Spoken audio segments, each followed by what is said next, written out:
Это актуальное интервью в студии. Петр Васильев, здравствуйте. Инновационная деятельность образовательных организаций – это процесс введения новшеств в образовательную практику.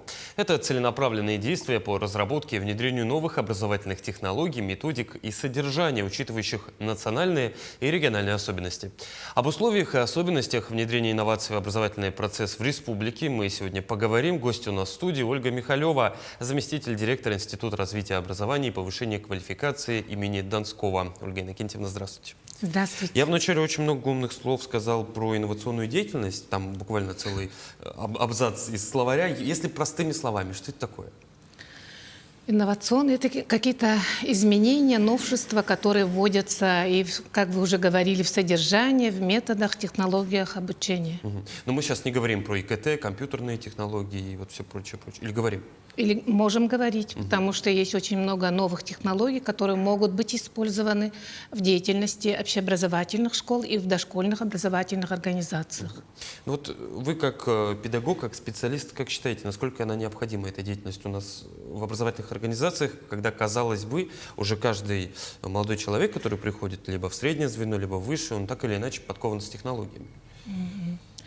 Но здесь могут быть изменения в содержании самого образования, потому что сегодня я считаю, что в мире все очень динамично меняется, не только технологии, меняются сами люди, отношения между ними. И в этой ситуации, когда образовательная организация занимается инновационной деятельностью, это ведет к развитию самой школы или любой образовательной организации, но и начинает влиять на всех субъектов образовательной деятельности, в том числе на выпускников образовательной организации, которые уже готовы к изменениям, они могут выстраивать свое личностное и профессиональное развитие по многим факторам и индивидуально.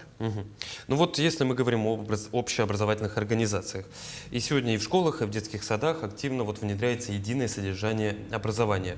В этих условиях, когда у тебя каждый день какое-то нововведение, как здесь заниматься инновационной деятельностью, особенно в наших сильно укомплектованных школах, когда 13 параллелей там в смену, и еще бы основную программу освоить.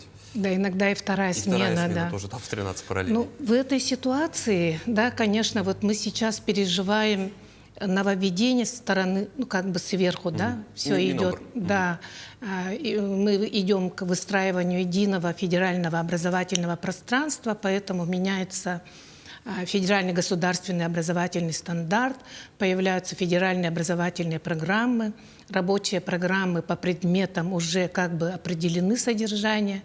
Есть еще федеральный учебный план, в котором конкретно определено, сколько часов должно быть отведено тому или иному предмету.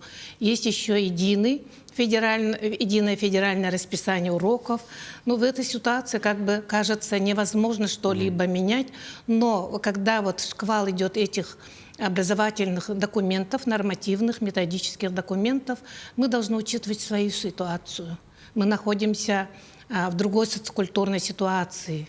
Например, в регионе имеются свои культурные особенности, климатические условия. Вот эти изменения должны быть учтены при реализации всех этих документов. И здесь уже появляется возможность инновационной деятельности образовательной организации. Но эти стандарты, насколько я понимаю, инновационной деятельности, они разрабатываются для учебных заведений, правильно? А детей кто-нибудь спрашивал мнение? Или, как наш президент говорит, нравится, не нравится? Ну, хотят ли они эту инновационную деятельность? Инновационную деятельность хотят или нет, но здесь уже проектировщики, сами образовательные организации уже работают не только с родителями, но и со своими учениками. И в этой ситуации они могут обязательно учитывать их интересы и ту проблематику, которую они выявляют. И вот те проекты, которые именно нацелены на решение этих проблем, тогда они жизненны. Ольга Иннокентьевна, ваш институт развития образования еще же называют институтом для учителей. Вот какова роль вашей образовательной организации именно в развитии образования и повышении этих квалификаций у педагогов? Так, наш институт непосредственно является оператором по отбору инновационных образовательных организаций. Такая форма работы у нас организована в республике достаточно давно. В 90-е годы уже у нас сложилась инфраструктура таких инновационных образовательных организаций. Такой конкурс проводился. Но с 2008 года это стало поддерживаться со стороны нашей главы республики, который своим указом определил о поддержке субсидиями инновационных образовательных организаций. Поэтому у нас конкурсы сегодня проходят на грант главы Республики Саха-Якутия. Но это мы в конечном итоге, я так понимаю, готовим детей к тому, что они будут носить вклад в креативную экономику, потому что они уже будут к моменту выпуска из школы, затем из колледжа или вуза обладать необходимыми компетенциями для этих профессий. Да. И в этой ситуации школы, конечно, внедряют инновационные технологии. Они могут создавать различные образовательные пространства, которые способствуют для развития детей. И в этой ситуации, конечно, занятие, как бы говорят, инновационной деятельностью образовательной организации может способствовать развитию не только самого учреждения, но и всей системы региона образования и даже может быть масштабировано на уровень Российской Федерации. Давайте тогда поговорим о успешных практиках. Вот я буквально недавно был в педагогическом колледже нашем, после ремонта в рамках нацпроекта, федеральных программ. У них открыли, точнее со следующего года, если не ошибаюсь, у педагогов среднего профобразования будет возможна и подготовка к профессии фиджитал.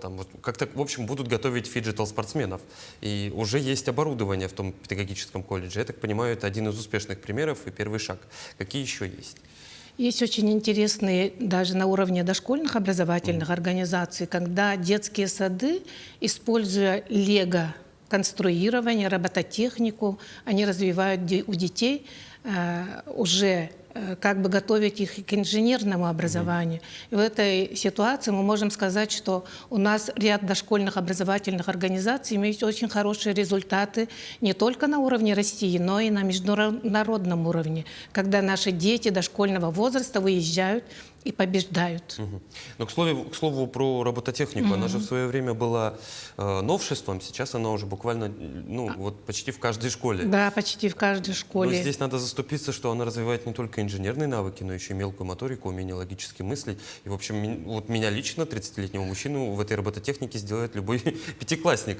Очень хотелось бы, чтобы у нас в свое время тоже в школах это внедрялось. Да, и эта технология же развивается, и новые наборы появляются. И в этой ситуации, конечно, несмотря на то, что она стала традиционной как бы в условиях детского сада, в условиях школы, но она может быть использована по-разному. И в этой ситуации есть у нас очень интересные проекты. Есть проекты, которые направлены на очень интересное взаимодействие образовательных организаций. Вот, например, в Марском селе Мар Юрбинского района реализуется проект, который объединяет детский сад, школу и техникум по подготовке детей к бизнесу. И здесь очень интересный проект тоже реализуется по взаимодействию. В Мирнинском районе очень интересный проект, который объединяет малокомплектные школы для того, чтобы развивать компетенции 21 века. А сейчас же еще создают целые образовательные кластеры для детей. То есть это когда объединяют несколько различных направлений подготовки в СПО. А в высших учебных заведениях как-то это развивается, это инновационный? Конечно, потому что в высшей школе инновационная деятельность уже очень давно выстроена, у них и нормативные документы, и возможности больше, чем, можем сказать, в других уровнях образования, но мы не отстаем и тоже пытаемся в этом направлении работать. Ну вот, к слову, о самих педагогах, кто потом будет эти компетенции развивать, Ольга Иннокентьевна, как их готовите к тому, что теперь нужно и по таким стандартам? И поэтому мы являемся не только организаторами операторами и организаторами этого конкурса, но мы ведем и курсовую подготовку по тому, чтобы учителя занимались проектной деятельностью. В этом направлении у нас разработано много курсов повышения квалификации, которые ведет, и мы поддерживаем поддерживаем и консультируем образовательные организации, которые намерены заниматься инновационной деятельностью. В этом направлении у нас идет. Вот буквально в октябре, 27 по 29 октября у нас в Намском Улусе будет проходить очередной конкурс на статус республиканской инновационной площадки на грант главы республики. Ух ты. И вот 5 образовательных организаций, в том числе и дошкольная образовательная организация, могут стать обладателями этого гранта. Ольга Иннокентьевна, мы с вами про практики проговорили и предлагаю в заключение поговорить о перспективах в развитии инновационной деятельности, особенно когда вводятся вот эти вот единые содержания образования. Мы сегодня как раз говорили только о республиканском уровне, но есть федеральный уровень инновационных площадок. Организацией и отбором этих образовательных организаций занимается Московский государственный педагогический университет, который уполномочен Министерством просвещения. И с августа до конца сентября они проводят отбор.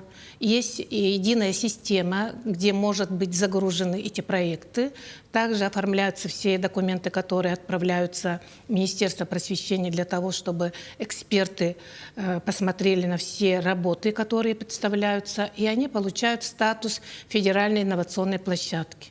Мы вспоминаем начало 2000-х годов, когда с республики очень много дошкольных образовательных организаций, образовательных, общеобразовательных школ имели такой статус. И опыт работы их был масштабирован даже на уровне Российской Федерации. Вот, например, индивидуальный образовательный маршрут ребенка был очень хорошо разработан очень маленькой школе вроде бы, да, Хара-Алданской, Татинского улуса, да.